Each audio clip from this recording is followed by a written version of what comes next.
भाजपाका राष्ट्रिय महासचिव तथा पश्चिम बंगालका पार्टी प्रभारी कैलाश विजयवर्गीय आज कालेबुङ आइपुगेका छन्। उनले कालेबुङमा भोलि हुने अमित शाहको जनसभा स्थलको निरीक्षण गरेका छन्। यस अवधि उनले राज्य सरकार अनि तृणमूल कांग्रेसको खोइरो खन्दै गोर्खाहरूको देशप्रतिको योगदानको सराहना पनि गरेका छन्। हाँ, जगह छोटा लग रहा है, रोड छोटे हैं।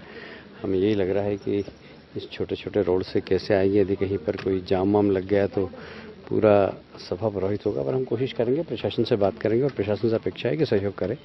और लोग तो काफ़ी आएंगे, उस हिसाब से मैदान काफ़ी छोटा है। दार्जिलिंग में क्यों नहीं?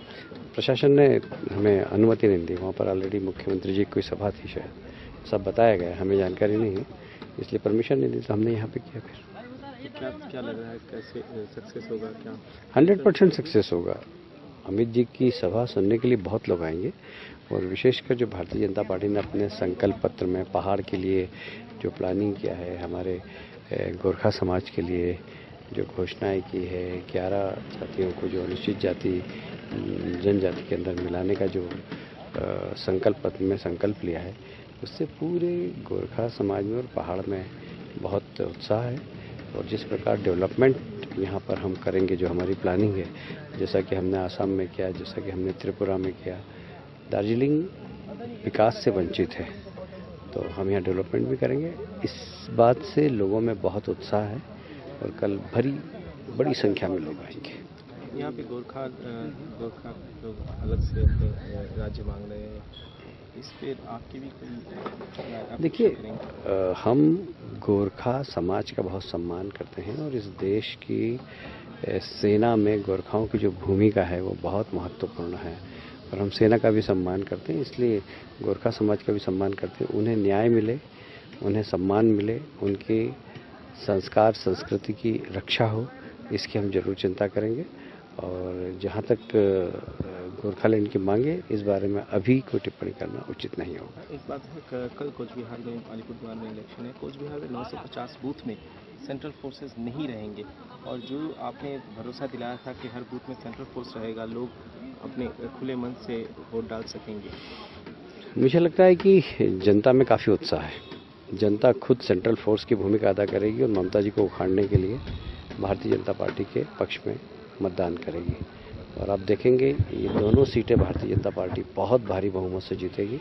जनता में इस बात की काफ़ी इच्छा है कि कैसे भी टीएमसी प्रदेश से टीएमसी मुक्त प्रदेश चाहिए जनता को। इसलिए जहाँ पर है वहाँ पर फोर्स खड़ी रहेगी, जहाँ फोर्स नहीं होगी वहाँ जनता फोर्स बन के खड़ी रहेगी और मतदान करवाएगी। कल कोच बिहार के पुलिस सुपर को जो हटा दिया गया कमीशन की तरफ से, तृणमूल कांग्रेस की तरफ से इस पर नाराजगी जताई गई और आज भी वो कमीशन में गए हैं दिल्ली में। क्या कहेंगे, क्योंकि बताया जा रहा है कि कमीशन इम्पार्शियल करने काम कर रही है। ममता जी को इस देश में कोई भी पारदर्शी दिखता नहीं है, ये उनकी एक विशेषता है। कोई उनको ईमानदार नहीं दिखता, जबकि सबसे ज़्यादा भ्रष्टाचार वो और उनका परिवार कर रहा है।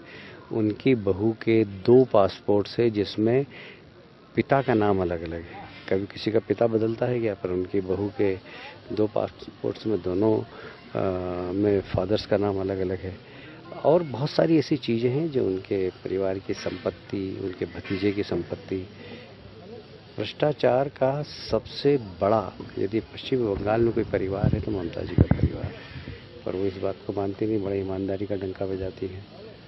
जहाँ तक ममता जी का अधिकारियों के ट्रांसफ़र पर टिप्पणी है, देश के अंदर पश्चिम बंगाल में जितना अधिकारियों का राजनीतिकरण हुआ है, नौकरशाही का राजनीतिकरण हुआ है, इसका जीता जागता उदाहरण हमने देखा है। सीबीआई की जब रेड किसी कमिश्नर क्या पड़ती है तो उसके घर पर ममता जी पहुंच जाती है और कमिश्नर, पुलिस के अधिकारी और मुख्यमंत्री दोनों धरने पर बैठते हैं।